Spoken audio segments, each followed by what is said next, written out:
కార్మికుల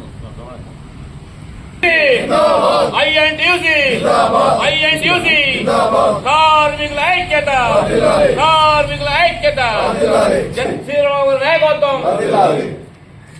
నాయకత్వం, నాయకత్వం. సింగరేణి ఎలక్షన్లు గత 13 నెలల నుండి అయిపోయినాయి.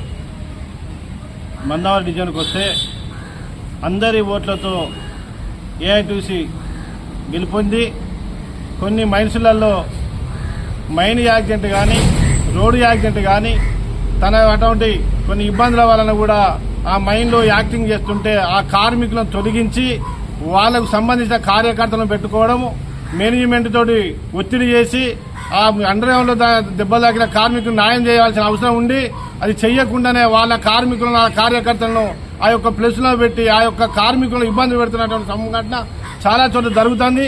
ఇది యజమాన్యంతో కుమ్మక్కై ఏఐటీసీ కార్మికులకు తీరని ద్రోహం చేస్తుందని చెప్పి ఐఎన్టీసీ వాళ్ళని హెచ్చరిస్తుంది. రాబోయే రోజులలో ఏఐటీసీ చేసినటువంటి పద్ధతులను కూడా కార్మిక వర్గం అంతా గమనించాలని చెప్పి వాళ్ళను కార్మిక వర్గాన్ని కూడా ఐఎన్టీసీ కోరుతుంది.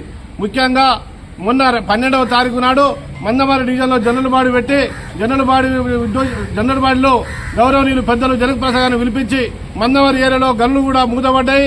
రాబోయే ఆర్కే ఓసి కూడా బంద్ అవుతుంది. KK5 మైన్ కూడా బంద్ కావడానికి సిద్ధంగా ఉన్నది. ఈ మైన్ లో ఇక్కడ ఉన్నటువంటి డివిజన్లో 5,000 మంది కార్మికులు ఉన్నారు.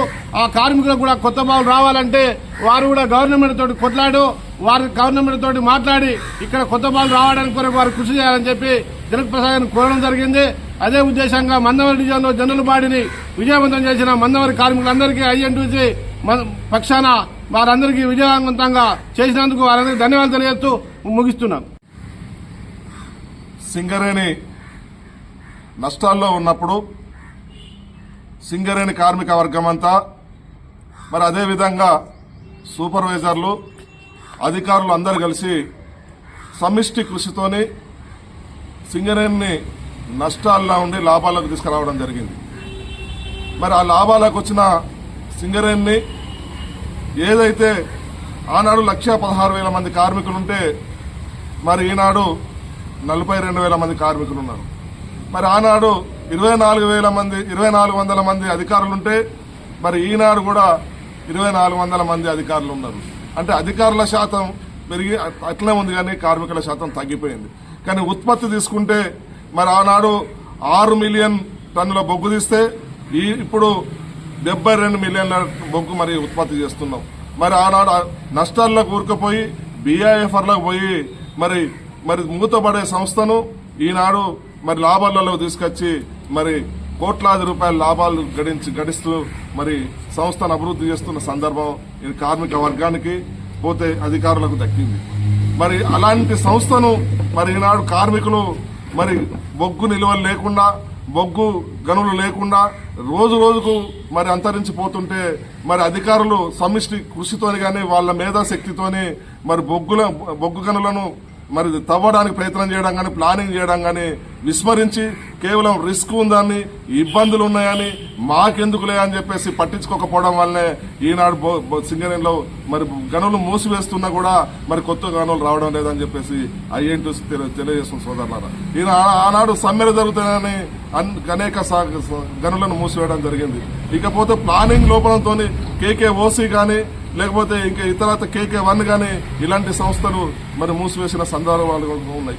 మరి సరైన ప్లానింగ్ లేకుండా మరి ఇవాళ RKOC మూతపడుతుంటే ఇవాళ చూస్తూ ఊరుకున్నారు తప్ప పర్మిషన్ల కోసం ప్రయత్నం చేస్తలేదు.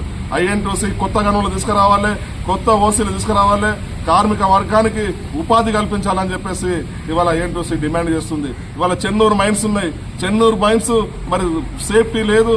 చెన్నూరు మైన్స్ రావడం వల్ల బొగ్గు దియ్యలేమని చెప్పేసి మరి అదేవిధంగా శివలింగపురం కానీ మరి RK1A కానీ KK1 కానీ మరి ఈ సంస్థలను కూడా మరి మూసేసిన సందర్భం ఉన్నది. ఇవాళ చెన్నూరులో కోట్లాది రూపాయలు పెట్టి మరి సింగరేణి కోటర్లు కడితే ఆ కోటర్లు కూడా నిరుపయోగంగా ఉన్నాయి. మరి అట్లాది కాకుండా ఖచ్చితంగా సింగరేణి యాజమాన్యం అధికారులు వాళ్ళ శ్రమతోని వాళ్ళు మైనింగ్ అధికారులు మైనింగ్ లో నిష్ఠాస్తులు మైనింగ్ ఏ విధంగా చేయాలన్న చదువుకొని ఇవాళ వాళ్ళు మైనింగ్ అధికారులు శ్రద్ధ పెట్టకుండా మైన్స్ తవ్వకుండా మరి నిర్లక్ష్యం వహించడం అనేది ఇది సహించరాని విషయం అని చెప్పేసి ఇవాళ ఐఎన్టీసీ అంటుంది. ఇవాళ జనక్ ప్రసాద్ గారి నాయకత్వంలో మరి ఏదైతే మూతబడి చికాగోలో వేలాది మంది కార్మికులు 16 గంటల పని విధానాన్ని నిరసిస్తూ తమ ప్రాణాలను అర్పించి రక్తంతో తడిసిన నేలను ఆ రోజు చికాగో కార్మికులు చూశారు.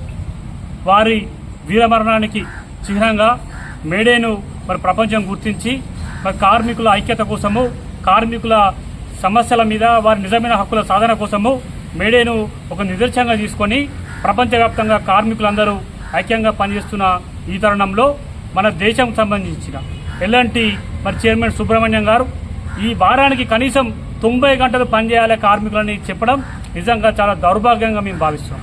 మా పెద్దలు జనప్రసాద్ గారు వారి నాయకత్వంలో ఇవాళ సింగరేణి వ్యాప్తంగా పిలుపునిచ్చారు. 90 గంటల పని విధానం అనేది మన కార్మిక వర్గాన్ని ఒక బానిస వర్గంగా తీర్చిదిద్దడంలో భాగంగానే కార్పొరేట్ శక్తులు ఒక కుట్ర పడుతున్నాయని చెప్పి వారు ఇచ్చిన పిలుపు ఆధారంగా సింగరేణి వ్యాప్తంగా ఐఎన్టీసీ పక్షాన్ని మేము ఆందోళన కార్యక్రమం చేసినాం. ఈ రోజున మోడీ నాయకత్వం, మూడోసారి అధికారంలోకి వచ్చిన మోడీ నాయకత్వం, అదానీ అంబానీ లాంటి కార్పొరేట్ శక్తులకు అమ్ముడుపోయినటువంటి మోడీ ఇవాళ ఎల్ఎన్టీ మరి కార్పొరేట్ సంస్థ దాని చైర్మన్ ఈ రకంగా 90 గంటలు పనిచేయాలని అంటున్నాడంటే మోడీ ప్రాబల్యము, మోడీ మద్దతు ఖచ్చితంగా ఈ కార్పొరేట్ శక్తులకు ఉన్నదని మరోసారి ఖచ్చితంగా ఇది మరి బహిర్గతమైంది.